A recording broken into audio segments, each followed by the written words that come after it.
Hey everybody, my name is Brian. I own a small computer repair shop in South Florida, and today we are going to be doing a motherboard swap on a Dell XPS laptop. The exact model number is PP28L, but this is probably better known as a M1530. M as in Mary 1530. So we're going to do a full dismantle on this today and swap out the motherboard. And so this would be a good dismantle guide if you need to learn how to take it apart for any other reason. Today we're going to be swapping out the motherboard. So the tools that we're going to need, one of the most important tools, 3.5mm magnetic tip screwdriver, really important. We're going to use this little bin that I put together. This is like a little tackle box bin. You can get these at Walmart or whatever, and I have labeled them accordingly to the screws that I'm going to be pulling out of this thing. It costs you about $5 or something to make it, and a little bit of time, and this will keep you organized. It keeps all your screws in one spot, and then you know exactly where they go back. We're going to use a couple of spudgers or black sticks. These are really useful for prying and kind of pulling things apart. It's also known as a non-marring tool. Sharpie marker, some thermal paste. This is the X15 thermal compound. Couple of alcohol swabs, small pair of pliers we may or may not need, an X-Acto knife, may or may not need that, and like a little dental tool thing I got in the discount bin at like an Ace Hardware or something. It's just good to have an extra set of tools around. So anyhow, let's get it started and get this thing apart. So the first thing we're going to do is flip over the laptop, pull the battery. You always want to remove the power source. Anytime you're doing any work like this, you want to make sure you pull the power source first so that you're completely safe. And we are going to pull out every screw off the bottom of this laptop here. And you can see with the magnetic tip, the screws actually stick to the tip of my screwdriver, which is really key. So this would be considered bottom panel. So we're going to pull off the bottom panel screws and put them in the bottom panel bin. Section of my bin. And just basically take your time, no need to rush. This job will probably take 45 minutes or so to complete. These screws right here are hard drive screws, and there's an HD section in my bin. So I'm going to go ahead and put those in there. Pull those out. And a lot of times people don't think about, but these laptops are assembled by hand. The machines put together the circuit boards and things. But that was the hard drive there. You just saw how I slid that out. We're going to go ahead and set that aside.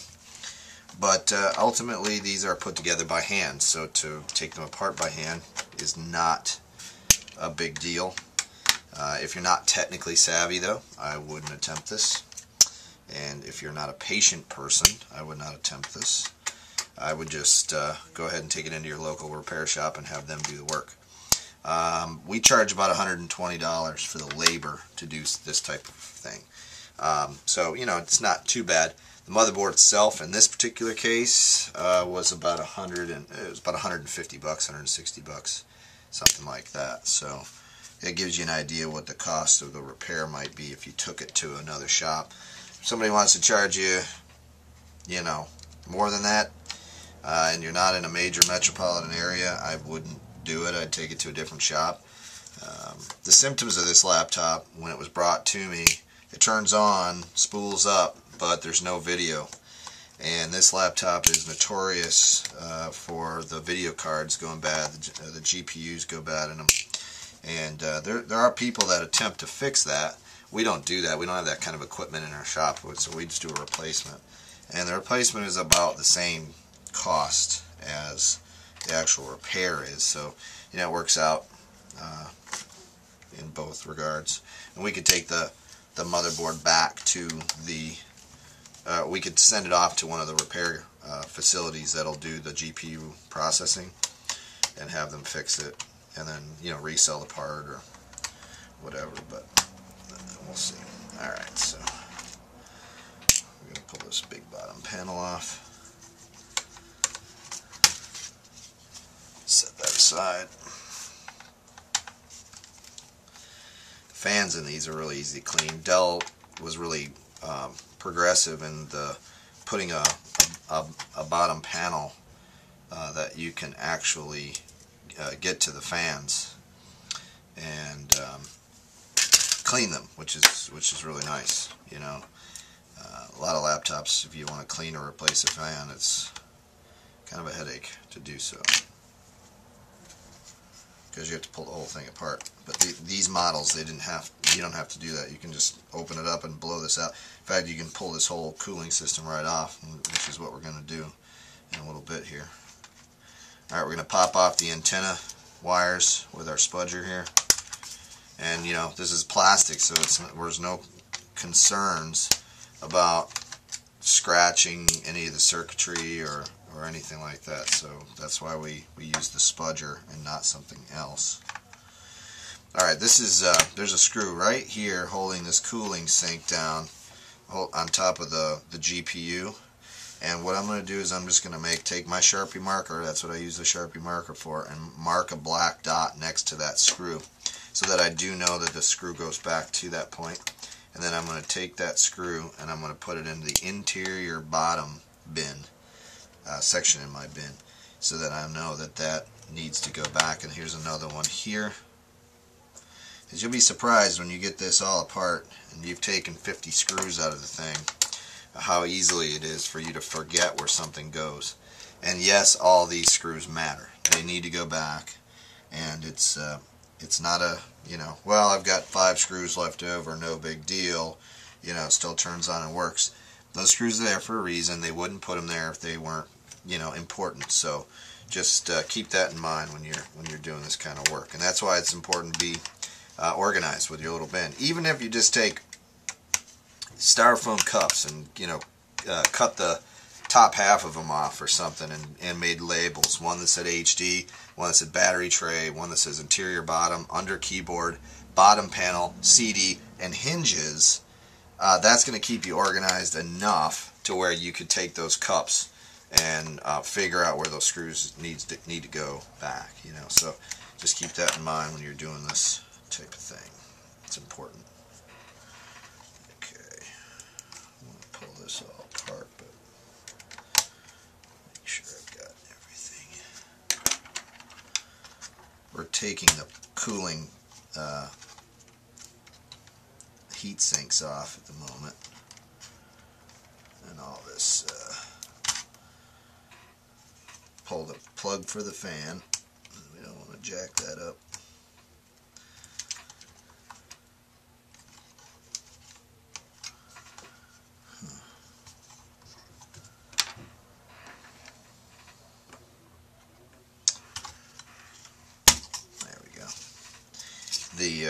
The thermal paste was so old, it's rock hard. It's like cement, and at that point it's doing nobody any good. So we're going to just take our razor blade and we're going to scrape off that old stuff and get the bulk of it off of the cooling fins and off of the we're not gonna use a razor blade on the chips. We are going to use it on the cooling here, just to get the bulk of it completely off. And then we're going to clean it with alcohol. And we're just prepping this now for when we put this all back together. So take our alcohol swab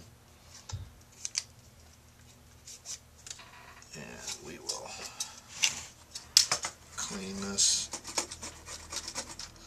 soften it up a little bit with the alcohol.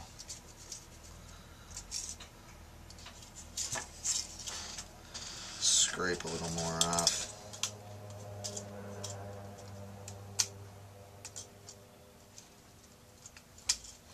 Wow, it's really on there. Typically you don't see it that rock hard, and in this case it's probably one of the main causes of failure of these motherboards is due to the fact that the thermal paste turns into cement after a few years. And you know, you think about that, you know, the 10-cent dab of thermal paste causes these laptops to fail 5 years down the road. It's a really important commentary on how important it is to use good stuff when you build something, because you know you're not going to get the life out of it if you cut corners.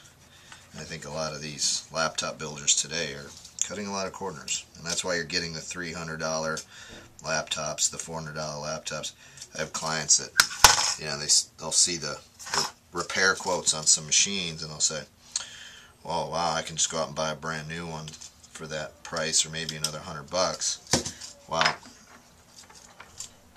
that may be, but the quality is considerably less than the model that you have right in front of you. And you got to think about all the data transfer, program transfer, setup, printing, install, I mean just network, all that stuff. It's got to be redone, and it's quite a process. So we've seen a rise in repair work, you know, just because I think people are starting to gather the cost difference. Good Lord, this stuff is, I mean, it is unbelievable how stuck on that is. And it's important to get it all off, and the reason why is because it needs to create a very tight seal. So you want to just scrub and get it pretty clean. Okay, so that's one side. This one looks like it might come off a little easier. Let's see.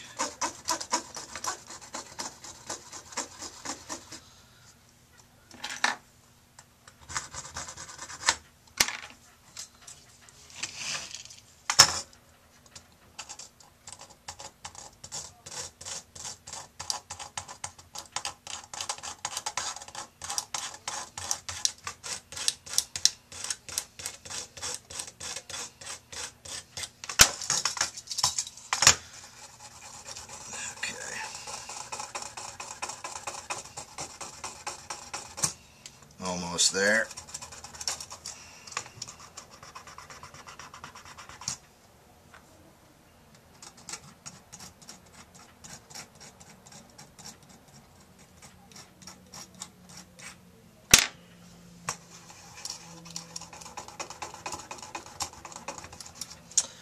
Okay. Alright, so now we got a nice clean surface to reapply our new thermal paste, which we will do once we get the motherboard out. And the other thing we're going to need to pull off is the CPU. But before we do that, we're going to go ahead and clean that off, the old thermal compound that's stuck to the CPU, because the CPU we're going to transfer to the new motherboard. Now this you just want to do kind of with your fingernail and the cotton alcohol swab. You do not want to use razor blade or, you know, anything that's sharp or metal, even plastic. You don't want to do that. You just want to clean it off, get it nice and clean. And that looks pretty good. And we're going to turn this little lock. We got a flat head here. Turn this little lock, and it opens up the socket so that we can lift out the CPU. Okay. Alright. Okay. Get rid of all this thermal paste. Alright, now that we have all the screws off the bottom panel, and our battery's out, RAM is out, chip is out, cooling fins are out, just going to make a quick double check here. Looks like there's one screw right here. I don't know if I can get that out or not. Yeah, I got it out. Interior bottom, and I'm going to make a black mark right there. Don't forget. I always miss one screw. Actually, there's two screws there. I don't know if those are pull those out anyway, just in case. Alright, let's flip it over.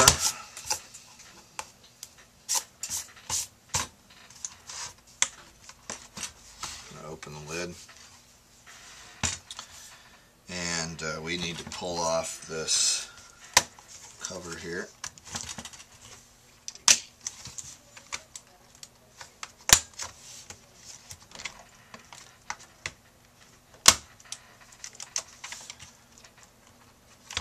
Be gentle. Pull off the cover. Let's take off the screws for the keyboard.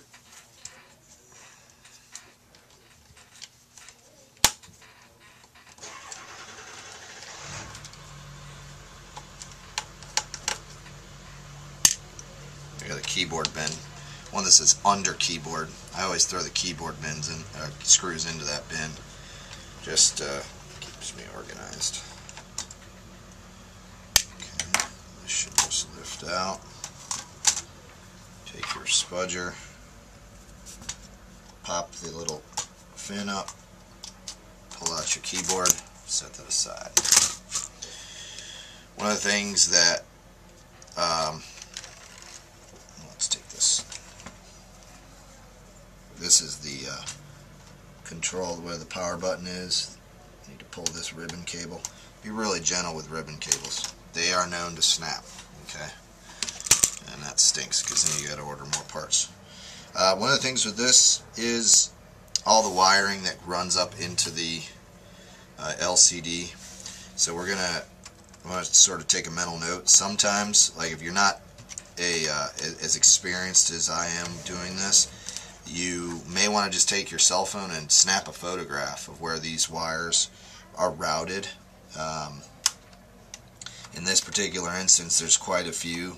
This model, the XPS model, has a lot of different features, Bluetooth and so on. So those wires and cables are antennas sometimes, and this is right here the LCD cable. I'm going to go ahead and just unwind that because we do need to pull that whole LCD off. So you just set that aside, and then these little tabs kind of bend up, and that helps a little bit with getting the wires out. So just unravel it. And let's see here. You want to kind of dislodge everything from underneath with this hole. Everything's going to kind of pull out. Try to keep the little plastic protectors on there too, if you can.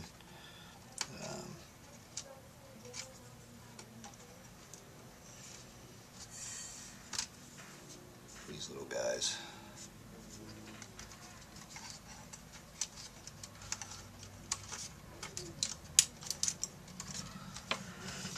Okay.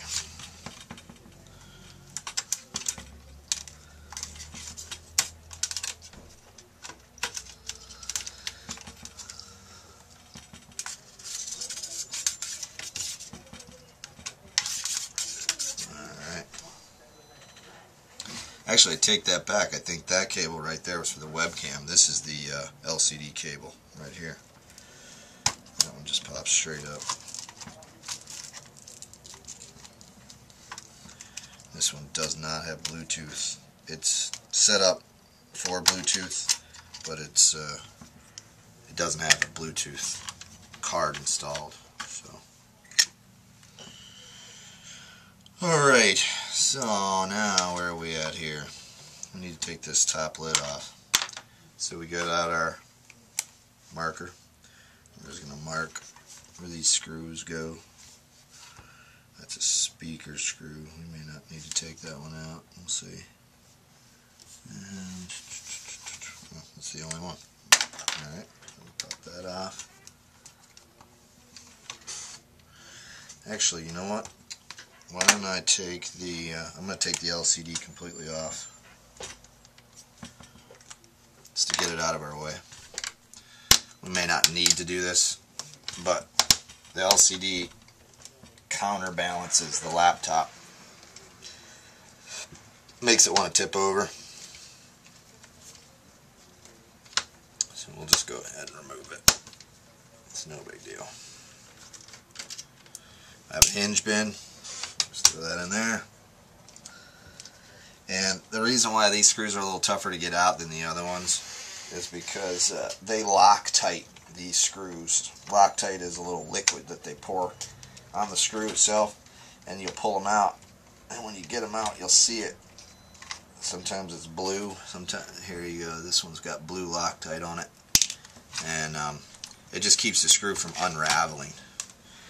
And mechanics use it, you know, on motorcycles. All kinds of industries use it. And hinge screws are notorious for coming loose, so they Loctite those.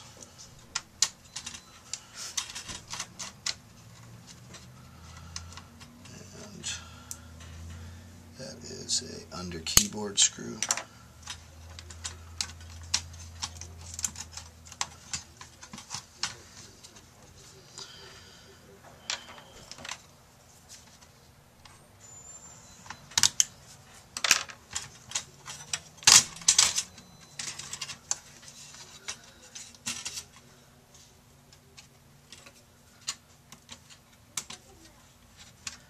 All these little ribbon cables. Never want to yank on anything, just be real gentle.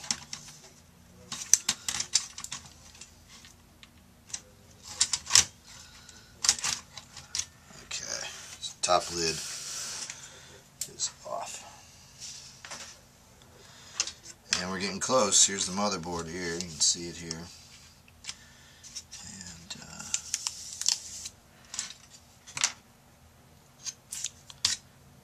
We are going to just mark these with our marker.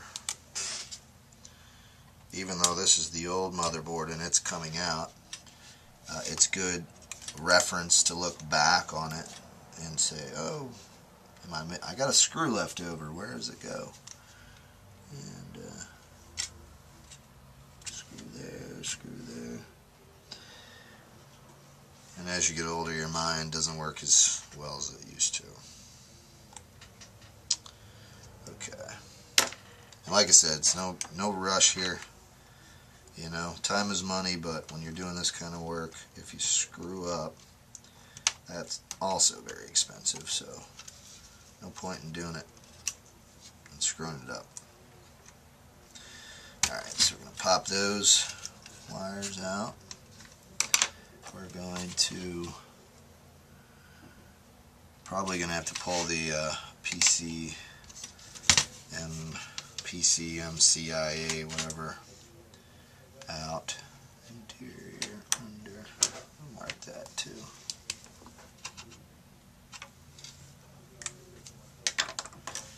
And this guy.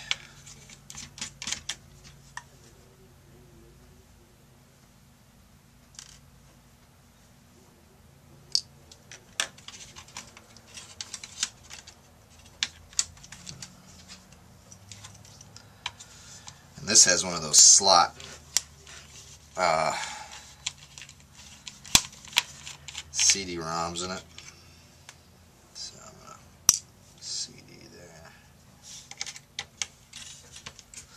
And I think this particular one, the guy told me too that there was a CD stuck in there, so we might have some fun trying to get that one out.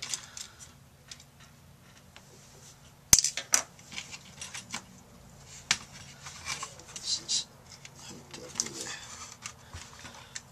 let's pop that off.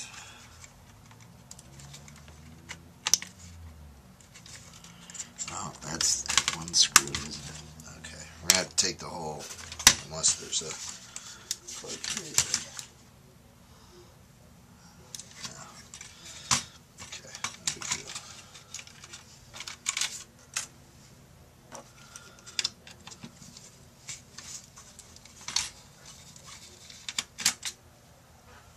Interior bottom. Take that out. Alright.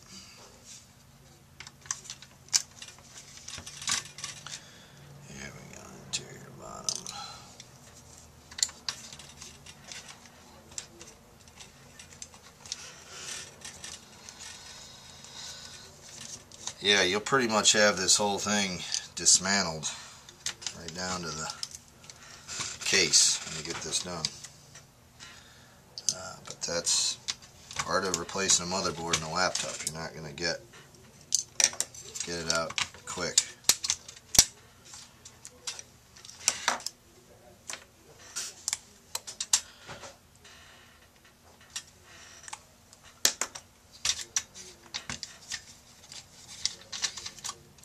I'm just going to pull this out. This is the hard drive casing, and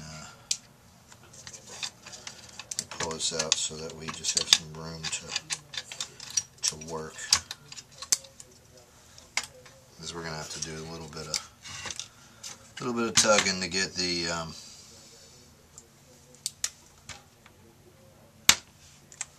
motherboard out.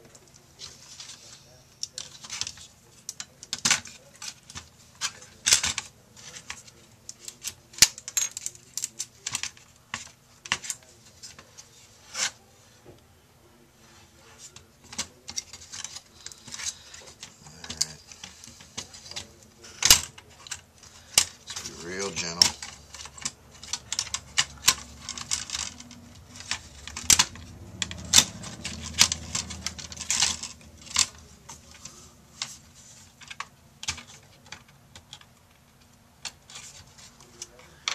With these little cords and things, you don't really want to yank on the cord itself. You kind of want to pull on the plastic, and that's why the spudgers kind of help you get into spots that you can't get on your own. Okay. Helps you pop this out, and then now we can flip this whole thing over and pull that screw for the CD-ROM.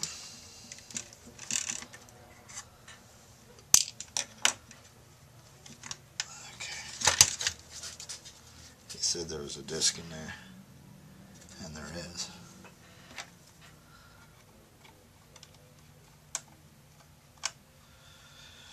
There's a trick to this, getting these discs out. You take one disc. I'm going to take a Sims 3 disc, and I'm going to try to manipulate the opening just a little bit. You slide one disc in underneath the other disc.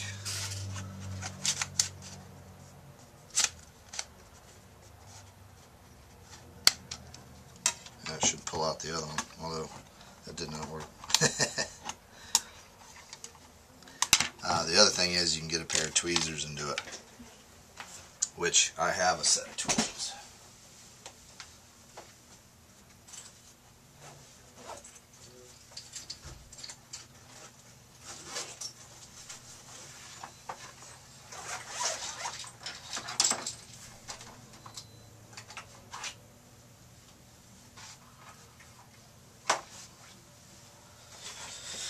Don't use them very much, but when you need them, they're handy.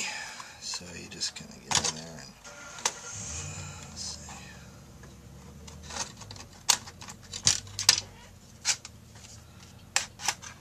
Oh, it's his operating system disk. Okay. All right. So we got the disk out. Save that.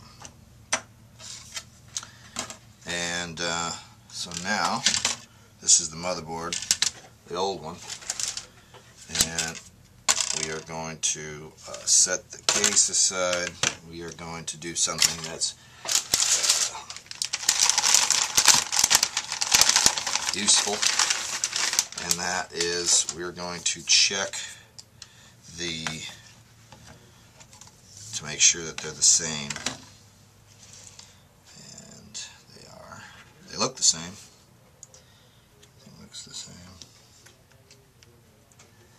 It looks like you can just pop that connector right off, and they gave us the connector, so that's cool.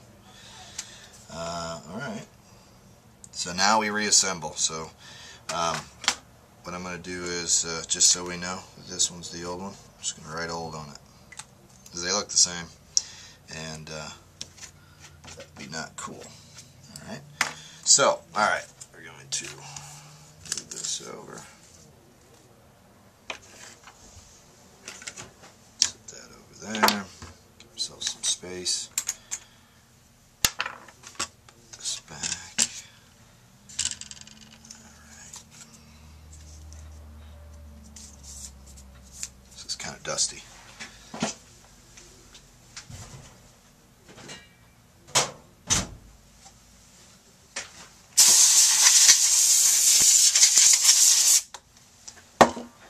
Alright, now we start reassembly.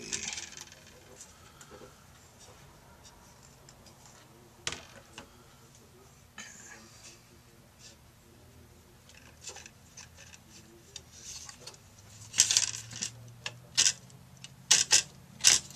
I always like to try to get the ports lined up first. Usually it's the toughest part is getting that kind of all lined up when you set in a new motherboard. And then one of the amateur moves to make is to not plug something in, like these little guys right here. Okay, and like this guy right here, he needs to be plugged in. So you just kind of want to, you know, snap things down, but you want to look to see, okay, well, am I missing anything, and not plug something in. Because it really stinks. Then you got to go back and you got to, you know, try to figure out what you didn't plug in. So we're going to go ahead and just plug those in right now so we don't forget.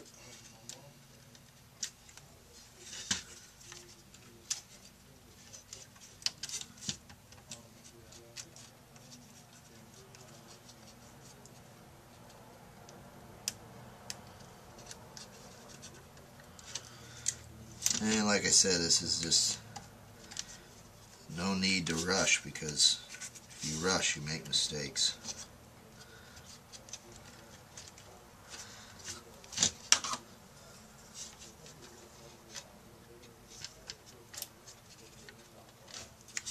You just want to make sure your ribbon cables are plugged in and they're straight. And they line up. There's a little black line on there. That little black line is the indicator and how deep that ribbon should be into the slot. Okay, and without that, you wouldn't really know. You know, is it in there far enough? Is it, you know, plugged all the way in? So if you see the black line not touching the actual, you know, outer edge of that connector, chances are you didn't put it in deep enough, and you need to reseat it. It can look like it's plugged in, but if it's not properly seated, it won't work.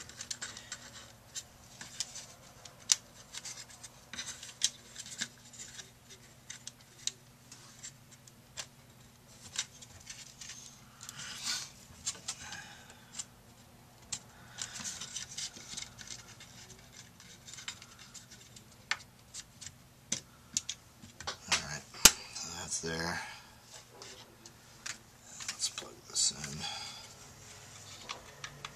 You don't see a lot of these slot CD-ROMs anymore. It's primarily because they stink. And discs get stuck in them, like the poor guy that brought this laptop to me. They're notorious for that. Discs will get stuck in them. Although you do see them on Apples, you know, quite a bit. So, which is interesting.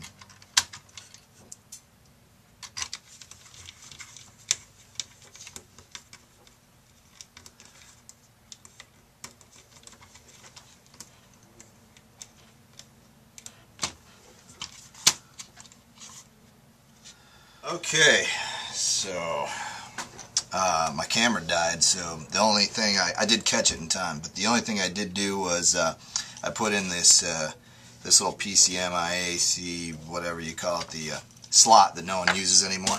I put that back in there, and so I'm not going to go back and take it apart, and so you can see me screw that one screw in. Actually, there's 3 screws. There's 1, 2, and 3 right there. And now we are ready to put back the lid. The reason why my camera doesn't die, it actually just runs out of space. It's one of those little flip cameras, so at some point it you know, it decides that it wants to run out of juice or space on the card. Anyhow, all right, so let's put this all back together here. We've got 3 ribbon cables that we need to pay attention to here, and we're going to just pull the tabs on those so that we have them open when we decide to do this. This can be a little bit of a challenge to get them all kind of set up. So I take the hardest one first, and I'll do that and get it squared away, plugged in. This just takes a little bit of patience here to get it right. And no big deal once you get it lined up. There we go. And then you close the tabs with your spudger.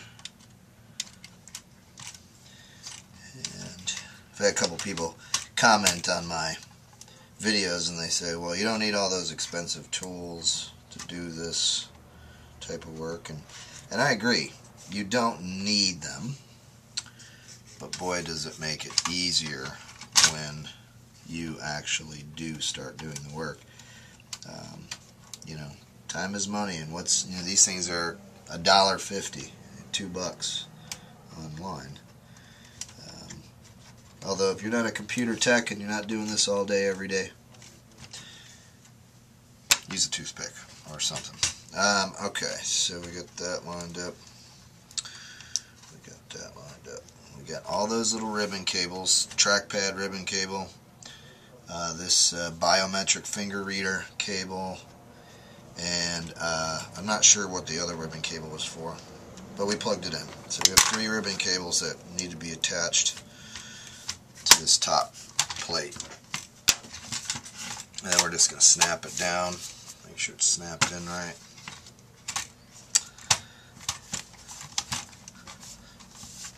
Okay. And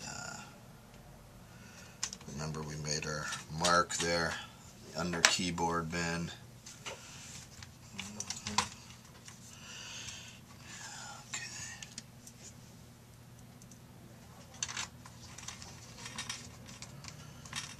That down. Looks good. Okay. Now we're in a position where we'll probably put the LCD back in, and we'll reroute all those little wires. And that can be a little time consuming, so it's not really anything you need to know special. So I might just put these screws in and then speed up the video so you don't have to sit here with me and watch me as I reroute antenna cables. So here we go. We're gonna go real fast.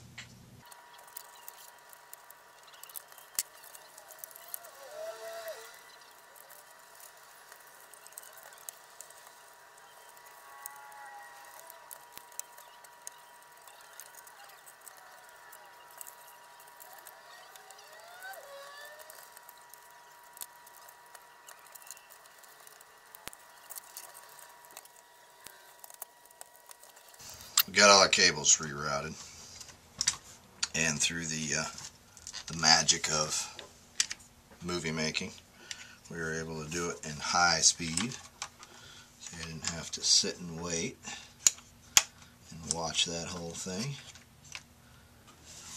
Let's see here.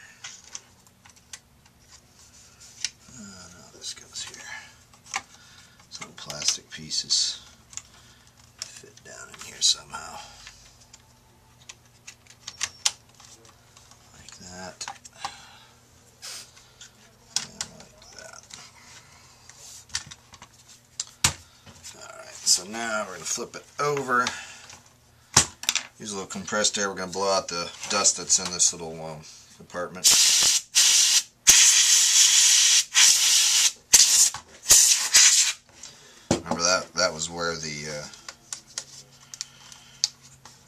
CPU cooling system sat.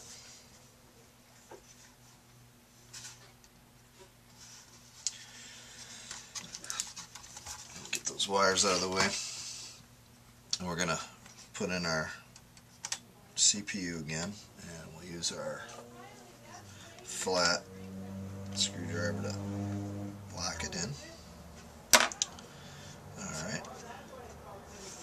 And we're getting close, so that's good. We're also going to blow the dust out of this fan, although it doesn't look too bad.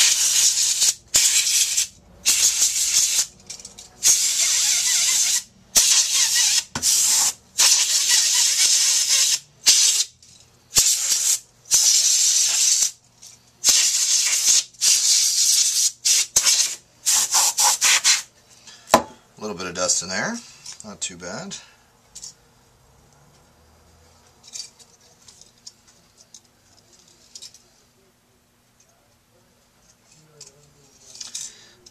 Sometimes you'll find these little cooling pads.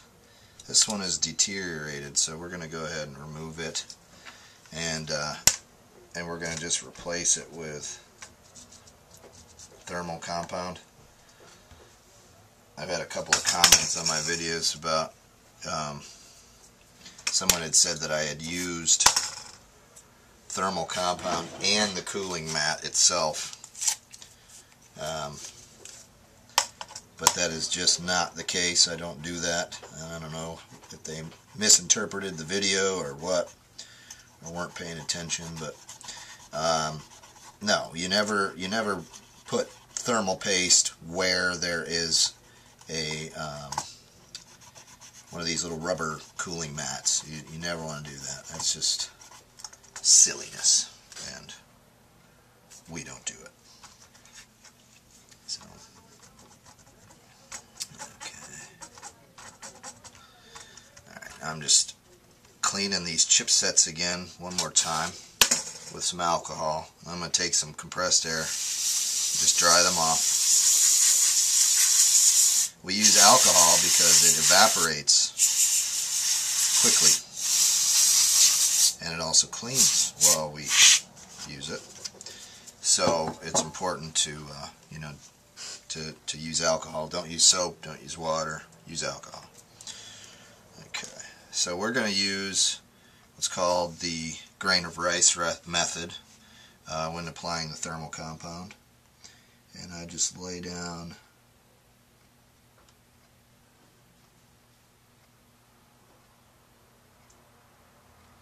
a grain of rice. I've also been criticized for using too much thermal paste.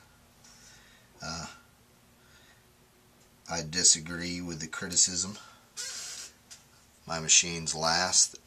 They don't fail. I have a good track record, so I'm not going to change the way I do it. That's just the way it is. So, criticize away! Alright, so we're going to go ahead and seat this down. There.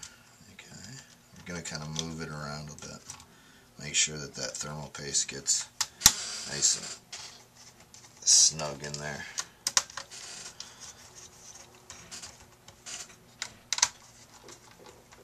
You notice I'm not tightening them all the way down. I'll tighten a little bit, then I'll go in a cross pattern, tighten a little bit, tighten a little bit, tighten a little bit. I work on motorcycles too, so I got into the habit of doing this when you're seating a gasket. This is the same type of thought process, is that you're sealing down thermal paste onto the chip, and it should go in an X pattern, and that way the paste, as the chips, the cooling fin sits, it's not just one side, one side, one side, one side. It's down, down, down, down, down, down, down, so on.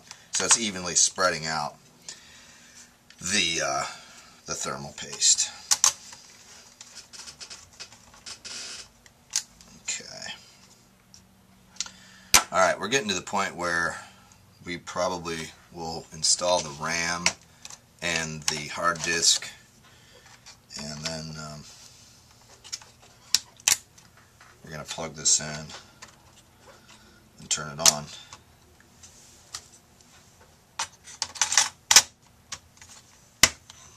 Because we just want to make sure that everything is working.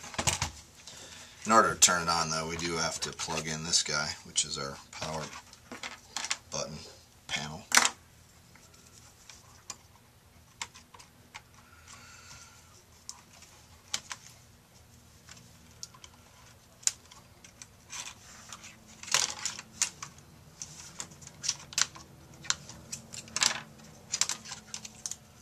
These ribbon cables can be a little bit brutal. Alright. Remember, they've got the little black line on there. You want to tug on it just ever so slightly.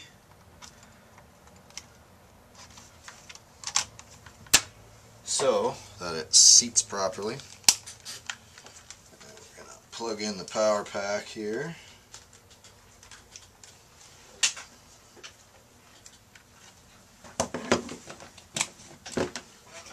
Hopefully we get power and we get a display.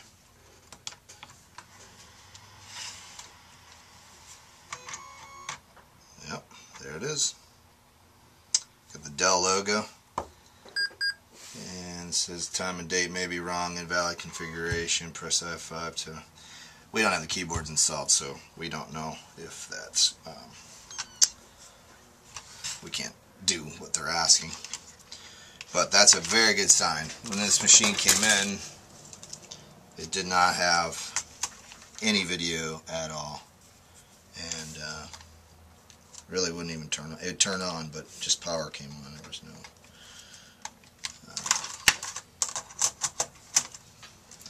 no post, as we say in the computer tech world. Someone will say, well, it doesn't boot. Well, is there any video on the screen? And if they say no, that means that there's no what we call post.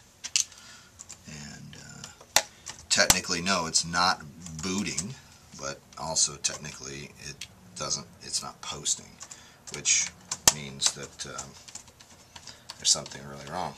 Usually motherboard. Sometimes if you reseat the RAM, sometimes if you reseat the CPU, those are all things that you can do to try to get post to happen. And in this case, we did all those things and still no post.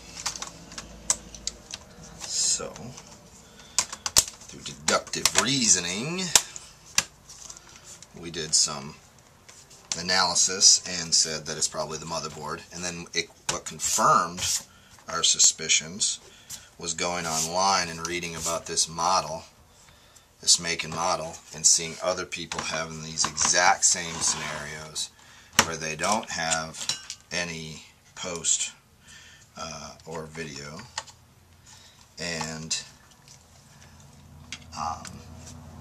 no post, no video, and it always was the motherboard, and the motherboard itself needed to be replaced and or fixed. There was there's a couple of technicians out there that'll actually do the work. You can send off your motherboard to them and they'll fix it. And I think they're listed on eBay or something. But the cost of buying a used one and putting it in was about the same. So, and in the case of this customer, he needed it back fairly soon, sooner than later. And so we took care of it for him.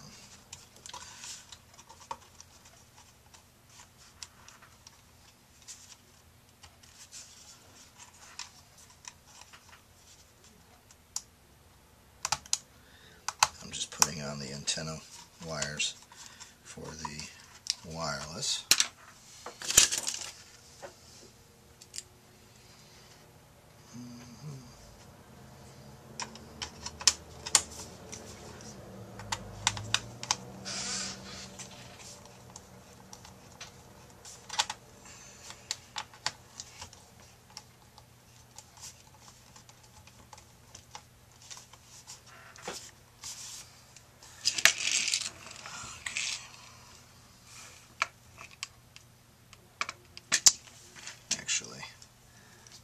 think I'm going to, before I put all the screws back in, this is self-explanatory, put all the screws back on the bottom panel and in the battery tray. And because you are organized using your bin system or tray or styrofoam cups, whatever you decided to do, you know, it shouldn't be a problem to find all those screws to go back. There it is. Comes up with a Dell logo. It's loading everything in.